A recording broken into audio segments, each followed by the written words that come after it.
If your skin had a snooze button, gene reactivation would be the molecular equivalent of slapping it and shouting, "Wake up, we've got collagen to make."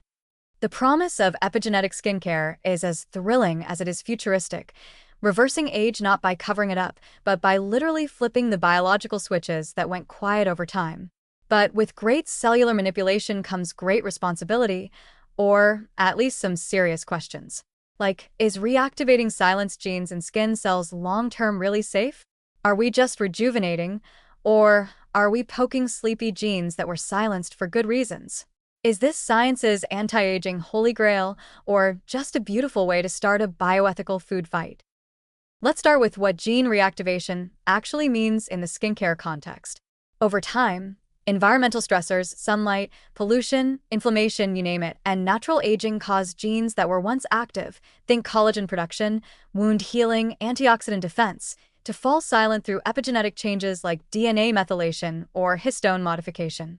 These silencing marks don't alter the underlying genetic code, but they do act like sticky notes that say, "Do not disturb," to cellular machinery. So when we talk about reactivating genes, we're essentially talking about using molecules like vitamin C, retinoids, or experimental DNA demethylating agents to remove those sticky notes and bring important genes back online. Sounds great, right? Especially if those genes make you look younger, heal faster, or produce skin with the density of a teenage dolphin.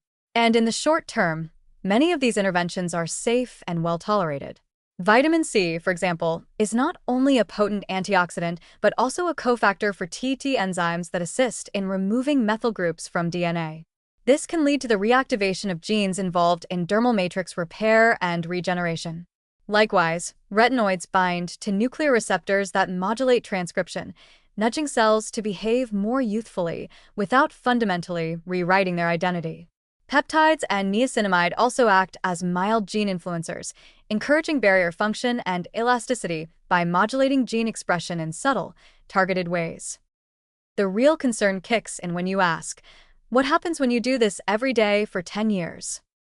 The first issue is specificity. Most topical compounds, even those labeled epigenetic, don't target one single gene. They influence entire gene networks. When you demethylate DNA, for instance, you're not just flipping on collagen genes. You might also flip on genes involved in cell proliferation or inflammation.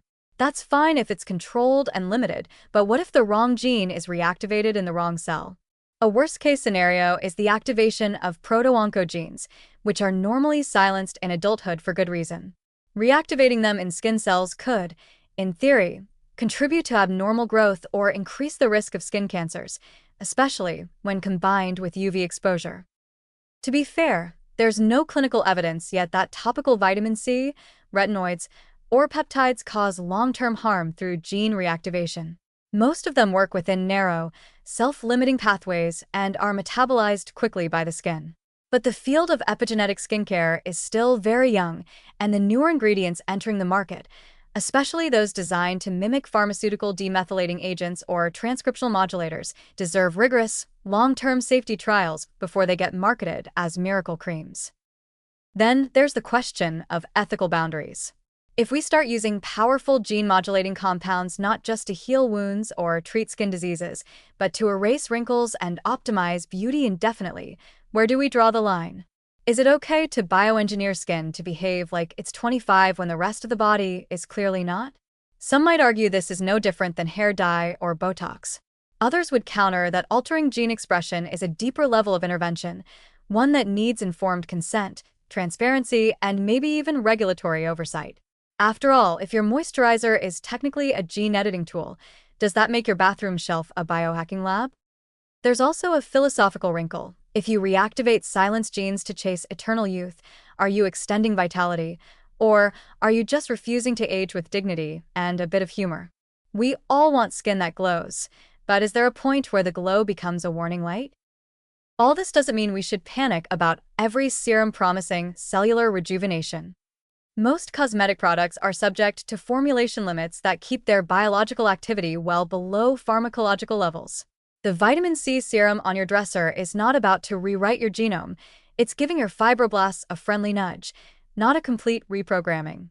And many ingredients with gene-modulating activity also happen to be naturally occurring in the body, like ascorbic acid, retinoic acid, or resveratrol. These are more like whispered reminders to your skin cells, not molecular megaphones. So, is gene reactivation in skincare safe long-term? With traditional ingredients, likely yes. With newer, more aggressive agents, the jury's still out. It's an exciting frontier, but it needs more science, more caution, and a lot fewer marketing buzzwords. Your genes might be open to reawakening, but they also deserve to be treated like the wise, complex, occasionally grumpy roommates they are. Reactivate responsibly.